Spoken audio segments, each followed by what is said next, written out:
നമസ്കാരം. ബി.ജെ.പി. ഭയം കാരണം അരവിന്ദ് കെജ്രിവാളിന് ഭ്രാന്തായോ എന്ന ചോദ്യമാണ് ഇപ്പോൾ ദില്ലിയിലെ വോട്ടർമാർ ചോദിക്കുന്നത്. വരുന്ന നിയമസഭാ തെരഞ്ഞെടുപ്പിൽ ദില്ലിയിൽ വിജയിക്കാൻ കഴിയുമെന്ന് അരവിന്ദ് കെജ്രിവാളിനോ ആം ആദ്മി പാർട്ടിക്കോ യാതൊരു ഉറപ്പുമില്ല. കാരണം അഴിമതിയിൽ മുങ്ങിക്കുളിച്ചു നിൽക്കുകയാണ് നേതാക്കളും പാർട്ടിയും എല്ലാം എന്നുള്ളതാണ് ഏറ്റവും പ്രധാനപ്പെട്ട കാര്യം. അതുകൊണ്ട് തന്നെ ഈ രാഷ്ട്രീയ അവസരം മുതലെടുത്തുകൊണ്ട് ദില്ലി പിടിക്കാനുള്ള എല്ലാ ശ്രമങ്ങളും ബി.ജെ.പി. നടത്തുകയാണ്. വെറുതെ ദില്ലി പിടിക്കുകയല്ല, വലിയ ഭൂരിപക്ഷത്തിൽ ദില്ലിയിൽ വിജയിക്കുക എന്നു മാത്രമല്ല, അരവിന്ദ് കെജ്രിവാളിനെ അദ്ദേഹം മത്സരിക്കുന്ന മണ്ഡലത്തിൽ തോൽപ്പിക്കുക എന്ന ഒരു ലക്ഷ്യം കൂടി ബി.ജെ.പിക്കുണ്ട്. കാരണം കഴിഞ്ഞ ലോക്സഭാ തെരഞ്ഞെടുപ്പിൽ ബി.ജെ.പി. അവിടെ വലിയ മെച്ചപ്പെട്ട പ്രകടനം കാഴ്ചവെച്ചിരുന്നു എന്നു മാത്രമല്ല, ആം ആദ്മി പാർട്ടിയും കോൺഗ്രസും ഒരുമിച്ചാണ് കഴിഞ്ഞ ലോക്സഭാ തെരഞ്ഞെടുപ്പിൽ മത്സരത്തിനിറങ്ങിയത് ബി.ജെ.പിയെ തോൽപ്പിക്കാൻ. മാത്രമല്ല, അന്ന് അരവിന്ദ് കെജ്രിവാൾ ജയിലിൽ നിന്ന് ഇടക്കാല ജാമ്യത്തിൽ ഇറങ്ങിയാണ് തെരഞ്ഞെടുപ്പ് പ്രചരണം നയിച്ചത്. അതായത് അരവിന്ദ് കെജ്രിവാളിനെ കേന്ദ്ര സർക്കാർ രാഷ്ട്രീയ വിരോധം തീർക്കാനായി വെറുതെ ജയിലിൽ അടച്ചുവെന്നും അരവിന്ദ് കെജ്രിവാളിനെ ബി.ജെ.പിക്ക് ഭയമായതുകൊണ്ട് തെരഞ്ഞെടുപ്പുമായി ബന്ധപ്പെട്ട് ജയിലിൽ അടച്ചിരിക്കുകയാണ് എന്നുമൊക്കെയുള്ള ആരോപണങ്ങളാണ് ആം ആദ്മി പാർട്ടി ആ ഘട്ടത്തിൽ ഉയർത്തിയത്. അതുകൊണ്ട് തന്നെ സുപ്രീം കോടതി ഇദ്ദേഹത്തിന് ഇടക്കാല ജാമ്യം കൊടുത്തു. ജയിലിൽ കിടന്നതുകൊണ്ട് പാർട്ടി തോറ്റുപോയി എന്ന് വേണ്ട എന്നൊരു പക്ഷേ സുപ്രീം കോടതി വിചാരിച്ചിരുന്നിരിക്കണം. ഒരുപക്ഷെ ഇടക്കാല ജാമ്യം സുപ്രീം കോടതി അന്ന് നൽകിയില്ലായിരുന്നുവെങ്കിൽ അതിൻ്റെ പഴി മുഴുവൻ, ഈ പരാജയത്തിൻ്റെ പഴി മുഴുവൻ കേൾക്കേണ്ടി വരുന്നത് ബി.ജെ.പിക്കായിരിക്കും. പക്ഷേ അങ്ങനെ ഉണ്ടായിരുന്നില്ല. അരവിന്ദ് കെജ്രിവാൾ ജയിലിൽ നിന്ന് പുറത്തിറങ്ങി പ്രചരണം നയിച്ചു.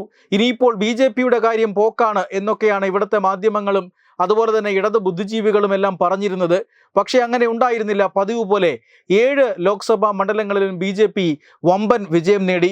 ഒരു മണ്ഡലത്തിൽ പോലും ആം ആദ്മി പാർട്ടിക്കോ കോൺഗ്രസിനോ വിജയിക്കാൻ സാധിച്ചില്ല എന്നുള്ളതാണ് ഏറ്റവും പ്രധാനപ്പെട്ട കാര്യം. അതുകൊണ്ട് തന്നെ ആ പരാജയം ഈ നിയമസഭാ തെരഞ്ഞെടുപ്പിലും ആവർത്തിക്കുമോ എന്നൊരു ഭയം അരവിന്ദ് കെജ്രിവാളിനുണ്ട്. അതുകൊണ്ട് അദ്ദേഹം ഓരോ ദിവസവും ഇത്തരത്തിൽ പലതരത്തിലുള്ള ആരോപണങ്ങൾ ഉന്നയിക്കുകയാണ്. മുൻകൂർ ജാമ്യം കണക്കെ ചിലത് പറയുകയുമാണ്. അതായത് കഴിഞ്ഞ ദിവസം അദ്ദേഹം പറഞ്ഞത് കോൺഗ്രസ് ബി.ജെ.പിയോടൊപ്പം ചേർന്ന് നിൽക്കുകയാണ് ആം ആദ്മി പാർട്ടിയെ പരാജയപ്പെടുത്താനായി. കോൺഗ്രസ് സ്ഥാനാർത്ഥികളെ പ്ലേസ് ചെയ്തിരിക്കുന്നത് ആം ആദ്മി പാർട്ടിയെ എങ്ങനെയും തോൽപ്പിക്കുക എന്ന ലക്ഷ്യത്തോടു കൂടിയാണ്. അതുകൊണ്ട് തന്നെ കോൺഗ്രസ് സ്ഥാനാർത്ഥികളുടെ തെരഞ്ഞെടുപ്പ് ചെലവുകൾ വഹിക്കുന്നത് ബി.ജെ.പിയാണ് എന്ന് പോലും അരവിന്ദ് കെജ്രിവാൾ ആരോപിച്ചിരുന്നു. അതായത് ബി.ജെ.പി. സ്ഥാനാർത്ഥികളുടെയും കോൺഗ്രസ് സ്ഥാനാർത്ഥികളുടെയും ചെലവ് വഹിക്കുന്നത് ബി.ജെ.പിയാണ്. ആം ആദ്മി പാർട്ടിയെ തോൽപ്പിക്കാനുള്ള ഒരു ഉപകരണമായി ബി.ജെ.പി. കോൺഗ്രസിനെ ഉപയോഗിക്കുകയാണ്. സംസ്ഥാനത്ത് ബി.ജെ.പി. കോൺഗ്രസ് കൂട്ടുകെട്ടുണ്ട് എന്നാണ് അദ്ദേഹം പറഞ്ഞത്. ഇത് തീർച്ചയായും പരാജയം മുന്നിൽ കണ്ടുകൊണ്ടുള്ള ഒരു മുൻകൂർ ജാമ്യം എടുക്കലാണ് എന്ന് രാഷ്ട്രീയ വിദഗ്ധർ ഇതിനോടകം തന്നെ പല നിരീക്ഷകരും വിലയിരുത്തി കഴിഞ്ഞിരിക്കുന്നു. ഇപ്പോൾ ഇതാ പുതിയ ആരോപണവുമായി അരവിന്ദ് കെജ്രിവാൾ രംഗത്തെത്തിയിരിക്കുകയാണ്. അതായത് വോട്ടർ പട്ടികയിൽ കൃത്രിമം കാണിക്കാൻ ബി.ജെ.പി. ശ്രമിക്കുന്നു.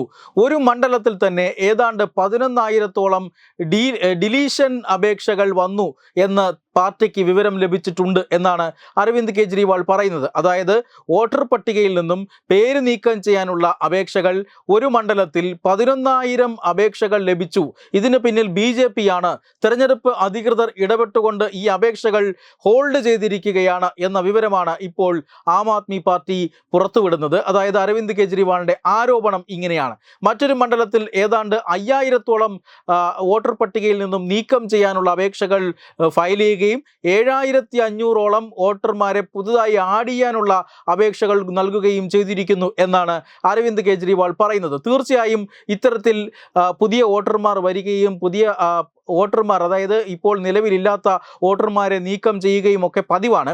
പക്ഷേ ഈ എണ്ണം പെരുപ്പിച്ച് കാണിച്ചുകൊണ്ട് ബി.ജെ.പിക്കെതിരെ കൃത്യമായ തെളിവുകളൊന്നുമില്ലാത്ത ആരോപണം ഉന്നയിക്കുകയാണ് ആം ആദ്മി പാർട്ടിയും അതിൻ്റെ നേതാവ് അരവിന്ദ് കെജ്രിവാളും എന്നാണ് ബി.ജെ.പി. സംസ്ഥാന ഘടകം ഉന്നയിക്കുന്നത്. എന്തായാലും 11,000-ലധികം അപേക്ഷകൾ അല്ലെങ്കിൽ 11,000-ഓളം വോട്ടർമാരെ ഒരു വോട്ടർ പട്ടികയിൽ നിന്നും അങ്ങനെ കൃത്രിമം കാണിച്ച് വസ്തുതാപരമല്ലാത്ത രീതിയിൽ നീക്കം ചെയ്യുക എന്നൊക്കെ പറഞ്ഞാൽ അത് നിലവിലുള്ള തെരഞ്ഞെടുപ്പ് രീതികളനുസരിച്ച് അല്ലെങ്കിൽ തെരഞ്ഞെടുപ്പ് പ്രക്രിയ അനുസരിച്ച് അത് വിശ്വസിക്കാൻ പ്രയാസമാണ്.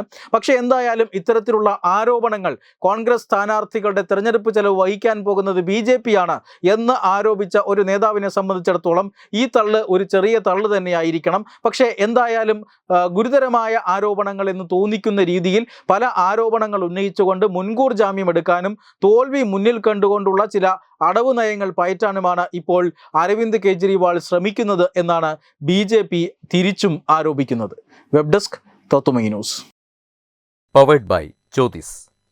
Realizing your dream home. Our ongoing luxury apartments projects are Crown near Karivattam, The Square near UST Global, White Manor near Attigal Ambalathara, and Evergreens Luxury Villas near Tirumala. Call 90482 55599. Jyotis Building Promoters Private Limited, Thiruvananthapuram.